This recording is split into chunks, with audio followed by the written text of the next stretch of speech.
परवाह है हमें ठाकुरगंज की शिक्षा, स्वास्थ्य, रोजगार के। आदाब नाजरीन, प्रोग्राम खास मुलाकात देख रहे हैं आप। मैं हूं आपके साथ आपका मेजबान रहीम अहमद खान। पढ़े हमारा इलाका, बड़े हमारा इलाका। बिहार की ठाकुरगंज विधानसभा सीट पर चुनाव से पहले एक ऐसा शख्स जो मुहिम चला रहा है, वी केयर फॉर ठाकुरगंज, जिसके तहत इस इलाके के हर इंसान की तकलीफ को अपनी तकलीफ समझकर उनको हल करने की सिमत में तेजी से काम करने में लगा है। वो कहते हैं, मैं अकेला ही चला था, लेकिन अब कारवां बढ़ते बढ़ते हुजूम में तब्दील हो चुका है। मैं बात कर रहा हूं नौजवान, पढ़े लिखे, हमदर्द डॉक्टर की, जिनका नाम है डॉक्टर आसिफ सैयद। इनका मकसद है लोगों की सेवा करना, समाज को विकसित करना, इंसाफ को कायम करना, लोगों को सुरक्षा देना और देश के विकास में, तरक्की में अपना योगदान देना। अपने इसी मकसद की खातिर जब कोविड आया था, रियासत के सीएम भले ही घर से बाहर ना निकले, लेकिन ठाकुरगंज की हर गली को आसिफ सैयद ने अपनी मदद से नवाजा। और फर्स्ट वेव के बाद जब सेकंड वेव ने दस्तक दी, तो ठाकुरगंज की आवाम के लिए बतौर नियाज एक नियाज मल्टी स्पेशलिटी हॉस्पिटल सौगात में दे दिया। और जब एक पढ़ा लिखा इंसान जमीन पर उतरता है, तो बात हिंदू मुसलमान, नफरत की सियासत की नहीं करता है। इसलिए मैंने खुद आसिफ सैयद के मुंह से सुना है। मैं चाहता हूं किशनगंज से, ठाकुरगंज से बच्चे पढ़े लिखे और आईएएस आरएस बने। इनका यह भी मानना है, मैं तो डॉक्टर हूं, अच्छा खासा करियर मेरे सामने बना बनाया मौजूद था, किसी चीज की कोई कमी नहीं थी, लेकिन सीमांचल को, ठाकुरगंज को अच्छे लीडर नहीं मिले, और जो मिले वो तो अनुकंपा के आधार पर मिले थे। इसलिए अपनी आसान भरी जिंदगी को लोगों की खिदमत के लिए मैंने खुद मुश्किल बनाने का फैसला ले लिया है, ताकि ठाकुरगंज की आवाम की किस्मत बदल सके, तकदीर चमक सके। और ज्यादा वक्त ना लेते हुए सीधे आपकी मुलाकात प्रोग्राम खास मुलाकात में करवाते हैं। डॉक्टर आसिफ सैयद से इस्तकबाल है, स्वागत है आपका। आप चर्चा में मेरे साथ जुड़े हैं, बहुत बहुत स्वागत। बहुत बहुत शुक्रिया। आदाब, नमस्कार, जय जोहार। एक आम धारणा है देश में कि जो नेतागिरी करेगा वो तो दबंग होना चाहिए, कम पढ़ा लिखा होना चाहिए, 8-10 मुकदमे कम से कम उसके ऊपर होने चाहिए साहब। जनता के बीच जाए तो सिर्फ डराने धमकाने जाए। इसमें से डॉक्टर आसिफ कोई क्वालिटी नहीं है आप में। आप एक तो बहुत ज्यादा पढ़े लिखे हैं, सूरज उगने से पहले लोगों के बीच आप पहुंच जाते हैं, और आप तो शिक्षा की बात करते हैं। देखिए, ऐसा है कि हालात को हम लोग बदलने आए हैं। हमने जो मुहिम शुरू किया है, जिसका नाम है परवाह है हमें हमारे ठाकुरगंज की, तो अगर परवाह नहीं होती तो शायद हम नॉर्थ बंगाल मेडिकल कॉलेज में असिस्टेंट प्रोफेसर थे, वहीं रहते। अपना एक 50 बेडेड मल्टी स्पेशलिटी हॉस्पिटल है, हम उसी को चलाते।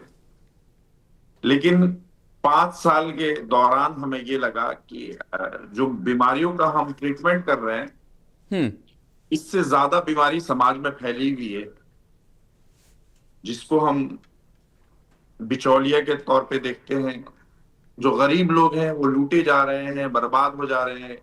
किसी नॉर्मल इंसान की इतनी हैसियत नहीं कि थाना में जाके बात कर सके, एसपी साहब से बात कर सके, हमारे डीएम साहब से बात कर सके।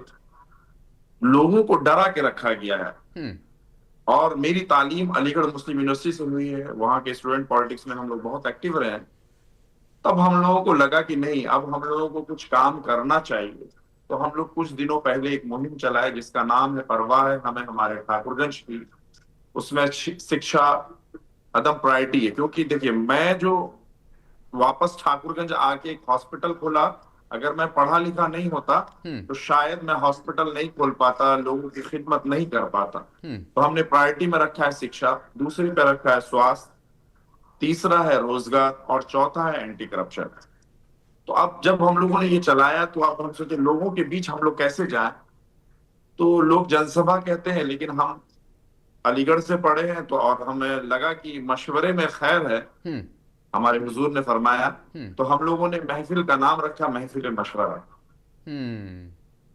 हर गली मोहल्ला पंचायत में हम लोग गए, लोगों से डिस्कशन किया, लोगों से मशवरा किया। और पिछले महीने 25 तारीख को हम लोगों ने एक ग्रैंड महफिल मशवरा रखा, जिसमें 10,000 से ज्यादा लोग आए, उनसे मशवरा लिया गया। और सारे गार्जियन लोगों ने ये मशवरा दिया कि आने वाले विधानसभा चुनाव में हमें इलेक्शन लड़ना चाहिए। फिर अलीगढ़ की जो रिवायत है उस रिवायत को हम कायम रखते हुए हमने अपनी शेरवानी पोशी करवाई और ये ओहद किया कि आने वाले वक्त में हम लोग विधानसभा का चुनाव इंशाअल्लाह ताला मजबूती के साथ लड़ेंगे और जीतेंगे भी। ये वो तस्वीरें हैं जो फिलहाल हम नाजरीन व्यूवर्स को भी दिखा रहे हैं महफिल मशवरे की, क्योंकि मशवरे में खैर है, बरकत है। तो वाकई वो नजर भी आ रहा है उन तस्वीरों में साफ तौर पर, लोगों के चेहरों पर भी एक खुशी है और दिल से आपको दरअसल वो कबूल भी कर चुके हैं। लेकिन बिहार में सबसे बिहार में सबसे पिछड़ा है सीमांचल, और सीमांचल में भी सबसे ज्यादा खस्ता हाल है ठाकुरगंज की। हमारा कौन है असली विलन ठाकुरगंज का? जिनको जो भी पहले लीडरशिप करते हुए आए हैं, जिनको भी कुर्सियां मिली, तो वो आवाम के लिए नहीं सोचे, इलाके के लिए नहीं सोचे, सिर्फ खुद कैसे आगे बढ़े, उनकी फैमिली आगे कैसे बढ़े, उनके बिजनेस कैसे चले, बस इसी पे ध्यान रहा। लेकिन एक नॉर्मल वहां पे देखिए, एक इतनी 3 लाख से ज्यादा लोग वोटर है, आप सोचिए कि कितनी तादाद है। वहां पे एक अच्छा हॉस्पिटल नहीं है सरकारी, एमडीएमएस डॉक्टर्स उस हॉस्पिटल में बैठना चाहिए, नहीं है। अच्छे स्कूल्स नहीं है। अच्छा मतलब फैक्ट्रीज अभी खुल रही हैं, लेकिन फैक्ट्रीज में हमारे लोगों को जॉब नहीं है। अरे साहब, जब फैक्ट्रीज ठाकुरगंज में है तो हमारे लोगों को नौकरी मिलनी चाहिए, भले ही सुपरवाइजर का हो, लेबर का हो, क्लर्क हो, लेकिन नहीं, हमारे लोगों को नहीं दिया गया। उसके लिए कोई लड़ाई लड़ने वाला नहीं है। तो ऐसा लीडर हम लोग को चाहिए, ऐसा रहनुमा चाहिए जो इलाके की बेहतरी के लिए सोचे, ना कि खुद की बेहतरी के लिए। अच्छा, आप दरअसल एक आरोप, एक इल्जाम उन पर हमेशा लगाते हैं जो विधायक रहे हैं वहां से। आप कहते हैं अनुकंपा के आधार पर वो वहां पर विधायक है, उनकी जाती सलाहियत कुछ खास नहीं, इसीलिए इलाका पिछड़ा है। ये अनुकंपा के आधार पर किस तरीके से आप इस चीज को जस्टिफाई कर रहे हैं? देखिए, before that he was not a leader. उनके फादर एमपी रहे और एमपी के दौरान ही दूसरे टर्म में उनका वफात हो जाता है। लेकिन जब विधानसभा के चुनाव होते हैं तो वो कहीं मार्केट में नहीं थे, उनको अचानक पिक किया और लोगों ने उनको सिर्फ कोई एक पार्टी ना जीते उसके चक्कर में उनको जिता दिया। अब उनको जिताने के बाद तो झेल रहे हम लोग पिछले 5 साल से, वहां की पब्लिक झेल रही है। तो अब ऐसे लोगों को जो पॉलिटिकली एक्टिव नहीं थे वो इलेक्शन लड़े कोई पार्टी के बल पे, और पार्टी को देखते हुए, तेजस्वी जी को देखते हुए लोगों ने उनको जिता दिया। तो अनुकंपा में नौकरी कितनी बार मिलेगी? यह भी तो सच है। कितने बच्चों को मिलेगी? और पब्लिक अभी नाराज है। ऐसा नहीं है कि आप पब्लिक ओपिनियन जब लेंगे तो लोगों ने एक बार चलो एक मोहब्बत में जिता दिया कि मौलाना साहब के साहिबजादे हैं और राजद से हैं, तो चलो भाई इनको इस बार निकाल के देखते हैं। लेकिन 5 साल का वक्त मिला, लोग मायूस हैं, आज की डेट में भी लोग मायूस हैं। तो ऐसे लोगों को हम क्या कहेंगे कि अनुकंपा का फायदा उन्होंने नहीं उठाया। उठा सकते थे, ऐसा नहीं कि नौकरी मिली, लेकिन उस नौकरी को उन्होंने अच्छे से काम नहीं किया। तो अब ऐसे मजबूत लीडर की जरूरत है, या ऐसे जो इलाके की बेहतरी के लिए सोचे। तो हम लोग जब मुहिम चलाए तो लोगों ने हम लोगों को पसंद किया अल्हम्दुलिल्लाह। तो अब लोगों की बातों पे हम लोग खड़े उतरे हैं और लोग काम कर रहे हैं, हम लोग काम करेंगे आने वाले वक्त में। और लोगों के बीच जाना, उनसे मशवरा लेकर आगे बढ़ना, इसमें खैर बरकत है और वो तस्वीरों में हमें दिख भी रहा है। लेकिन जो चीज़ दरअसल आप मतलब बता रहे अनुकंपा के आधार पर, वो नज़र भी आ रही है, क्योंकि उनकी जीत दरअसल पार्टी सिंबल पर है, उनकी जीत तेजस्वी यादव के चेहरे पर है। अगर अवाम के बीच जाते तो ये एंटी इनकम्बेंसी फिलहाल नहीं देखने को मिलती। और जो तस्वीरें आपके साथ है वो तस्वीरें ये बता रही कि मैं अकेला ही चला था जानिब मंजिल, लेकिन लोग आते गए, कारवां बढ़ता गया। लेकिन क्या आसिफ साहब इतने लोग आ गए हैं कि ठाकुरगंज के लोग डॉक्टर आसिफ को पटना विधानसभा भेज सके? देखिए, जो ग्रैंड महफिल मशवरा है उसमें 12,000 से ज्यादा लोग आए थे और सिर्फ मोहब्बत में आए थे। किसी को पैसे नहीं मिले, किसी को खाना भी नहीं मिला था। सिर्फ वो वी केयर फॉर ठाकुरगंज, परवाह है हमें हमारे ठाकुरगंज की मोहब्बत से आए थे। पिछले 4 महीने की जो हमारी टीम की मेहनत है जी, उस मेहनत को देखते हुए, उस जज्बे को देखते हुए, उस विजन को देखते हुए है कि आने वाले वक्त में यही लड़का रहनुमाई कर सकता है हमारी। और हम लोग इंसानियत की राजनीति करते हैं, इंसानियत की राजनीति करना चाहते हैं, हर जात और धर्म को लेके चल रहे हैं, हर वर्ग के लोगों को चल रहे हैं, तो अल्हम्दुलिल्लाह अल्लाह ने रास्ता बहुत आसान बनाया है और आसानी के तहत 4 महीने पे आपके सामने खड़े हैं। बिल्कुल। तो ठाकुरगंज में एजुकेशन के मामले में ड्रॉप आउट बहुत है, ठाकुरगंज में क्राइम रेट बहुत भी हाई ज्यादा। है, पिछड़ापन भी बहुत ज़्यादा है। जिम्मेदार आप मान रहे हैं वहाँ के रहनुमाओं को, वहाँ के लीडर्स को। आप चाहते हैं उनका टिकट कटे, आपको मिले, लेकिन आपको अगर मिल गया टिकट, जीत गए चुनाव आप, तो इन सारे चैलेंजेस से, ड्रॉप आउट, पिछड़ापन, इनसे आप कैसे निपटेंगे? आपके पास कौन सा मास्टर प्लान है? देखिए, ऐसा है कि काम करना है। हम लोग इतने पिछड़े हैं कि अगर एजुकेशन की बात कोई नहीं किया अभी तक, हमारा कोई भी लीडर नहीं बात किया। कोई भी लीडर लोगों के बीच जाएगा दूसरे की बुराई करता है। आज तक हम लोगों ने किसी पार्टी की बुराई नहीं की। हमारा एक ही मकसद है कि हमारे इलाके के लोगों की बेहतरी कैसे हो सकती है, और वो हो सकती है तालीम याफ्ता से। सारे चीज का सॉल्यूशन है कि अगर हम अपने इलाके के लोगों को, अपने इलाके के बच्चे और बच्चियों को पढ़ा दें, तो आने वाला वक्त, आने वाला उनका जो भविष्य है वो बेहतर होगा। इलाके की रहनुमाई वही लोग करेंगे, ये नहीं कि एक एंसेस्ट्रल प्रॉपर्टी आ रही है उसी को लेके चलता रहा। नहीं, मान लेते हैं कि इलाके के लोगों ने इस बार मुझे चुना, लेकिन मैं चाहता हूं कि आने वाले वक्त में और मुझसे बेहतर निकल के आए और लोग उनको चुने। एक ये ताज इधर से उधर घूमता रहे, वो सिलसिला लगभग तकरीबन खत्म हो जाए और लोग खुद अपने आप में इतने अवेयर हो जाए कि उनका हक दरअसल क्या है, वो उस चीज को वो दरअसल समझ ले और जान ले। और मुझे जो अब तक की बातचीत में जो नजर आया वो दरअसल यही है कि ठाकुरगंज के लोग दरअसल उतने अवेयर थे नहीं। विरासत को सजाकर वो घूम रहे थे, फिर रहे थे, लेकिन अब एक उम्मीद मिली है जाहिर तौर पर।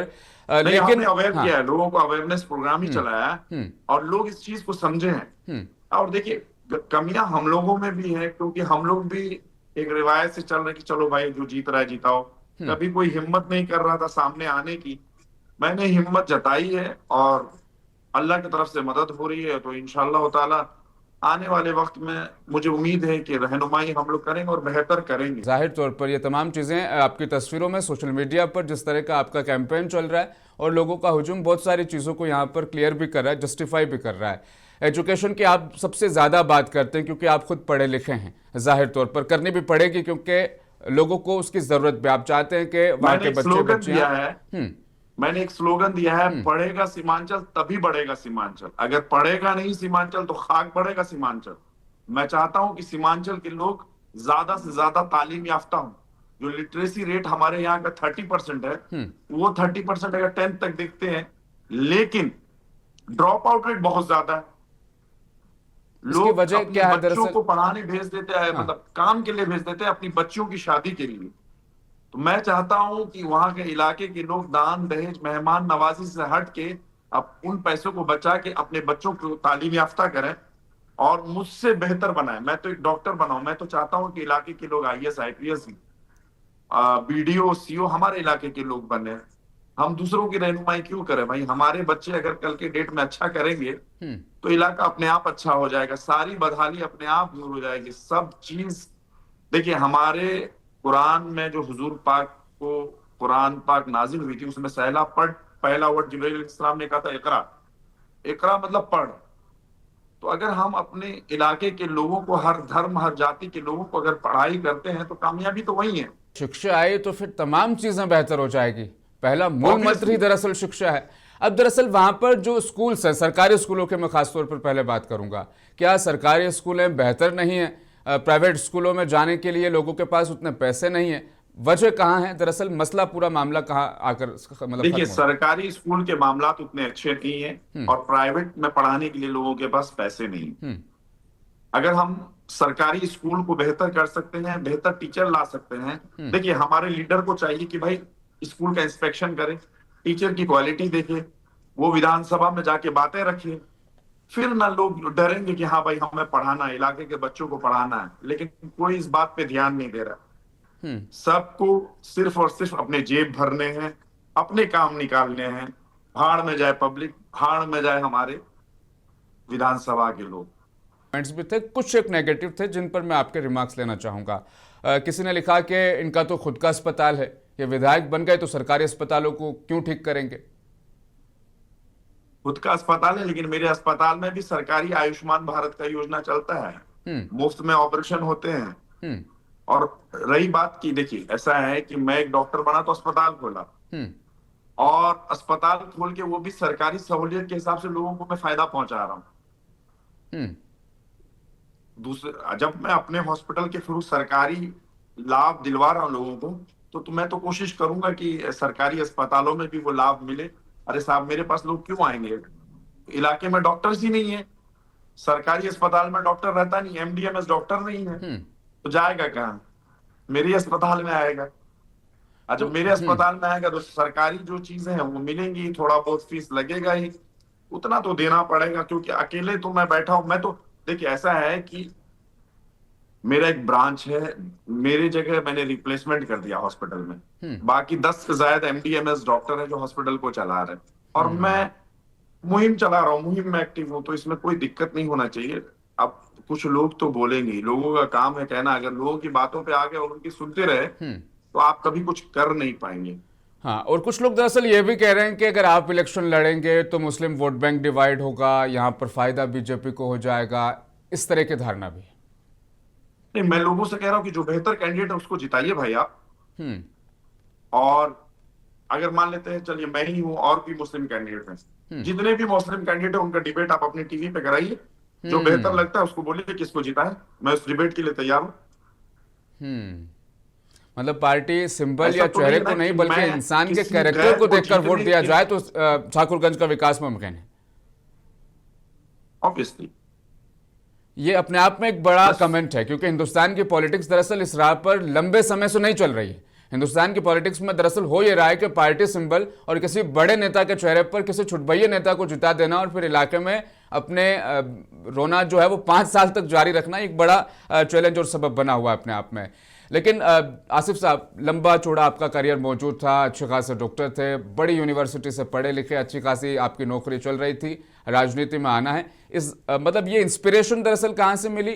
क्या कुछ ऐसे इंसिडेंट देखे या लोगों की तकलीफ को देखा और लगा कि नहीं साहब अब तो यहाँ आना पड़ेगा, इस दलदल को थोड़ा खूबसूरत बनाने की कोशिश करनी पड़ेगी?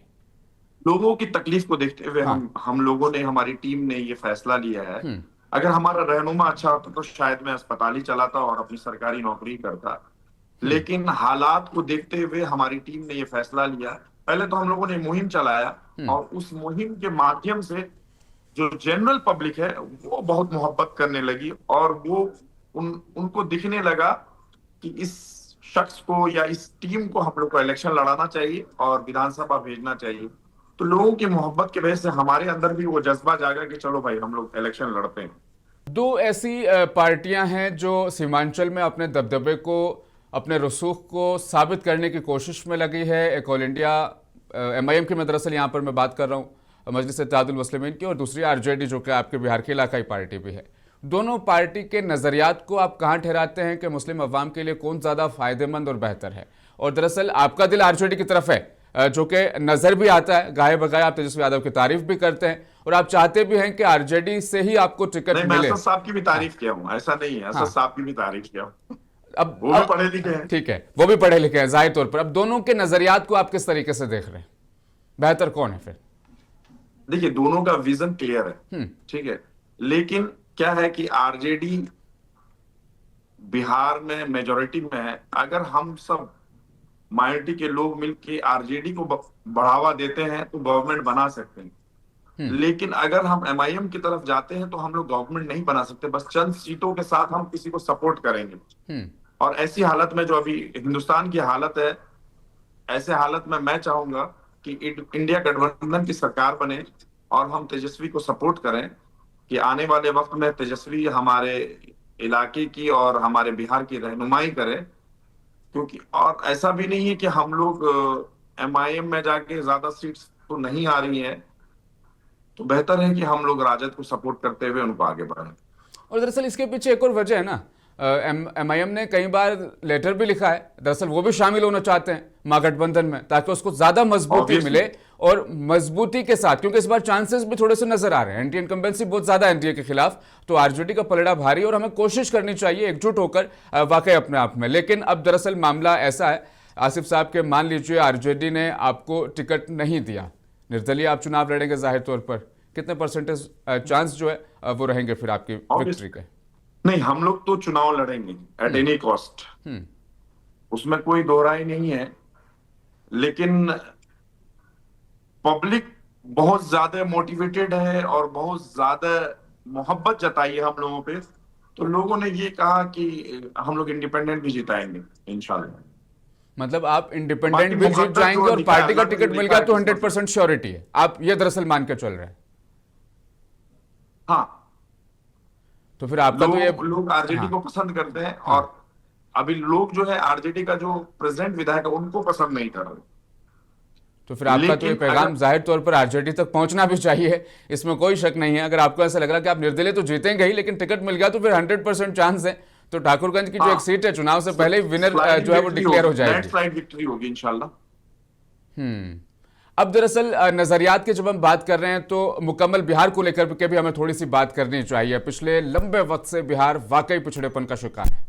आज भी जब हम बिहार की खबरें इस टेलीविजन पर दिखाते हैं और अदर बाकी रियासतों की, तो वहां पर लोग अपने हक के लिए लड़ रहे होते हैं, लेकिन बिहार में आज भी लोग शिक्षा, स्वास्थ्य, नाली नहीं बनी है, सड़कें टूटी है, इसी तरह के मसाइल बिहार के सामने हैं।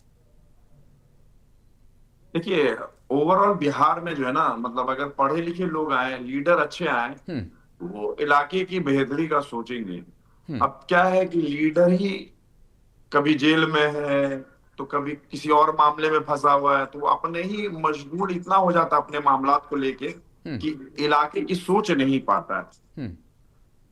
तो जो आलतू फालतू की चीजों में इन्वॉल्व रहेगा तो वो इलाके की बेहतरी नहीं कर पाएगा। अगर आपके ऊपर कोई केसेस नहीं है, कोई दाग नहीं है, तो आप सिर्फ और सिर्फ अपने जनता के लिए सोचेंगे, उस इलाके के लिए सोचेंगे, वहां क्या कमियां हैं उसके बारे में सोचेंगे, ना कि आप खुद के लिए सोचेंगे कि यार फला केस मेरे पे चल रहा है, ये चल रहा है, वो चल रहा है, इसको मुझे सही करना है।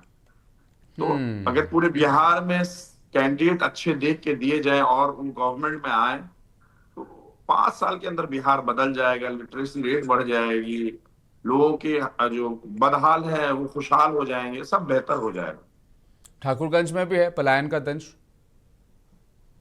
बहुत ज्यादा। मैंने तो कहा कि बच्चों का ड्रॉप आउट रेट बहुत ज्यादा है, मतलब 10वीं के बाद कोई गार्जियन भेज देते हैं उनको कमाने के लिए, चले जाओ भाई दिल्ली, पंजाब, मुंबई, लुधियाना, वहां काम करो, फिर काम करके पैसे हमें दो, हमें अपनी बेटी की शादी करानी है।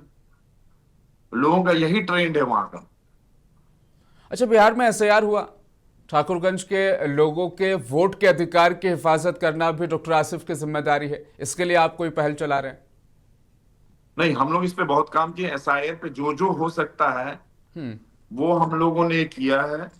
और आपको मैं ये बता दूं कि 85 to 90s के बीच जो है हमारे सीमांचल या किशनगंज में मुसलमानों की आबादी थी 85 to 90%। वो डाउन होके अब आ गई है 65 to 70%। तो अब आप ये बताइए घुसपैठी कौन है? लोग हमें क्यों घुसपैठी ठहराए जब हमारा ही पॉपुलेशन कम हो गया है? एक हैरान कर देने वाली बात है वाकई में, ये एक बहुत बड़ा जवाब भी है दरअसल उन लोगों को जो हमेशा इलेक्शन से पहले घुसपैठिए ढूंढते हैं, उनके लिए तो करारा जवाब है अपने आप में वाकई। अब दरअसल ठाकुरगंज की हमने बात कर ली है, किशनगंज पूरे सीमांचल की, लेकिन सीमांचल को लेकर के सबकी नजरें खासतौर पर रहेगी। बीजेपी और एनडीए दरअसल ये चाहेगा कि यहाँ से मुस्लिम वोट बैंक ज़्यादा से ज़्यादा बटे, और आरजेडी और एमआईएम दरअसल चाहेगी कि मुस्लिम वोट बैंक इत्तेहाद एकजुट रहे, आपस में एक मुश्त जो है दरअसल ये वोट जाए। अब सीमांचल को लेकर जब सबकी नजरें बहुत ज़्यादा है तो आपस में मुस्लिम उलमाओं की, मुस्लिम लीडर्स की एक बैठक, एक सहमति अपने आप में होनी चाहिए। क्या इस सिमत में किसी तरह की कोई कार्रवाई चल रही है कि आप उससे जुड़े हैं? मुझे नहीं पता, लेकिन मैं भी चाहता हूं कि भाई सब ऐसा में हो, डिबेट हो कि भाई जो बेहतर है उसको आगे बढ़ाओ। बिल्कुल ऐसा होना भी चाहिए, यही होना चाहिए और मैं उसमें तैयार हूं कि जो बेहतर लीडर जहां से भी, जितने भी हमारे सीमांचल में 24 कैंडिडेट है, 24 कैंडिडेट को रखे, जो सब बेहतर है उनमें से उनको इलेक्शन लड़ाए, सब एक को लड़ाए और सब मिलकर उनकी तायद करे, सपोर्ट करे, ताकि वो चेहरा विधानसभा में नजर आए और इलाके के हुकूक, इलाके की मांगों को दरअसल वहां बुलंद कर सके। अब छोटे छोटे दरअसल बहुत सारे काम आप मुसलसल कर रहे हैं, इसी वजह से लोग आपसे जुड़ रहे हैं। महिलाओं की वृद्धावस्था, ये जो पेंशन जो मिलती है उसको लेकर भी आपने मुहिम चलाई, उसके बारे में कुछ बताइएगा। देखिए, हम लोग जब मुहिम लेके गांव-गांव पहुंचते हैं, वहां हम्म। महिलाओं से बात की, बहुत लोगों का वृद्धा पेंशन नहीं हुआ, तो हमारी टीम उनका लिस्ट बनाती है, हम्म। नेक्स्ट डे ब्लॉक में जाके उनका काम करा देती है। बहुत सारे लोग ऐसे हैं जिनके बच्चे विकलांग हैं, हम्म। विकलांग का सर्टिफिकेट नहीं बना है, हम्म। विकलांग को जो पेंशन एक पैसा मिलता है वो नहीं मिल रहा है, जो हम्म। फैसिलिटी मिलती है गवर्नमेंट की। हम्म। तो हमारी टीम वो विकलांग के सर्टिफिकेट, उनको पैसे दिलाना, ये सारा काम करे। देखिए, दरअसल ये काम मेरा नहीं है, जो कुर्सी में बैठे हैं उनका है, लेकिन बगैर किसी कुर्सी के हम लोग सारा काम पब्लिक का करा के दे रहे हैं। तो इसीलिए लोगों में एक ट्रस्ट बना है, लोग मोहब्बत करने लगे हैं कि बिना, और हम लोग सारे काम बगैर पैसे के करके दे रहे हैं। अच्छा, एक और और सीमांचल चीज में एक आसिफ ऐसी साहब, यहाँ लोगों पर में, एक और चीज मैं जानना चाहूंगा। ये तमाम काम आप तब कर रहे थे जब आपका पॉलिटिक्स में आने का कोई इरादा नहीं था। ये 4 महीने पहले पॉलिटिक्स में आने का प्लान बना है, लेकिन कोविड में लोगों की खिदमत, ये पेंशन कार्ड बनवाना, लोगों की मदद करना, ये उस वक्त से जारी है जब आप पॉलिटिक्स में नहीं आना चाहते थे। नहीं तो ये एक इंसानियत भी तो एक चीज है ना, कि आप पॉलिटिक्स में आए नहीं आए, हाँ। लेकिन अगर आप लोगों की मदद कर सकते हैं, अल्लाह ने आपको इस काबिल बनाया है, तो आपको लोगों की मदद करनी चाहिए। हम्म। हम लोग अलीगढ़ मुस्लिम यूनिवर्सिटी से पढ़े हैं, हम्म। तो वहां पे हमें ये सब चीज सिखाया जाता है, तालीम के साथ तरबियत दी जाती है कि आपको इलाके में जाके क्या करना है, लोगों की कैसे मदद करनी है। तो ये सारी चीजें हमें अलीगढ़ मुस्लिम यूनिवर्सिटी से सर सैयद अली रहमान ने सारी चीजें, मतलब हमारे सीनियर्स को सिखाए, सीनियर जूनियर्स को, हम लोग जूनियर्स को, चल रहा है, एक ट्रेडिशन चलता हुआ आ रहा है। तो ये दरअसल पूरा अब रीज़न जो है, कारण जो है, वो मुझे भी समझ आया और मेरे व्यूवर्स को भी। डॉक्टर आसिफ जो है वो खुद से उम्मीदवार नहीं है, आपने लोगों की मदद की, लोगों के बीच गए, तो लोगों ने दरअसल आपको उम्मीदवार बनाया। बहुत बहुत शुभकामनाएं आपको हमारी तरफ से भी। लोग आपको कबूल करें, सराखों पर बिठा के रखें और आपको आपके इलाके से किसी भी तरीके से, चाहे पार्टी से टिकट मिले ना मिले, आप उनके सामने हाजिर हों और वो आपको कबूल करें और विधानसभा भेजें। और जब नतीजा आए तो हम आपकी दरअसल बात वहाँ पर कर रहे हो। बहुत बहुत शुक्रिया अपना कीमती वक्त देने के लिए, प्रोग्राम में मेरे साथ जुड़ने के लिए डॉक्टर आसिफ साहब। व्यूवर्स को यहाँ पर दरअसल मैं बताते चलूँ, ठाकुरगंज वो इलाका सीमांचल का जो अपने आप में पिछड़ेपन का दंश पिछले कई सालों से झेल रहा है। ठाकुरगंज की खबरें जब हम दिखाते हैं, जब हम पढ़ते हैं, तो हमारी भी दरअसल रूह कांप जाती है। एक सीमांचल जो पिछड़ा हुआ, उसमें भी ठाकुरगंज जो सबसे ज्यादा पिछड़ा हुआ है, जो बदहाली का दंश पिछले कई सालों से झेल रहा है, वहां पर लोगों ने एक ऐसे नौजवान को अपना नेता बनाने की कसम खाई है, अपना नेता बनाने के बारे में ठान ली है कि अब इनको दरअसल विधानसभा भेजना है और अपने इलाके की जो बदहाली है उसकी तस्वीर को दरअसल बदलना है। आसिफ से हमने आपकी मुलाकात करवाई, जिनका मानना ये दरअसल यह है कि हमें परवाह है ठाकुरगंज की, और परवाह है इसीलिए शायद लोग आपको पसंद भी कर रहे हैं। खास मुलाकात में आज के लिए फिलहाल बस इतना ही। लूंगा आपसे इजाज़त। आप बने रहें मुंसिफ टीवी के साथ।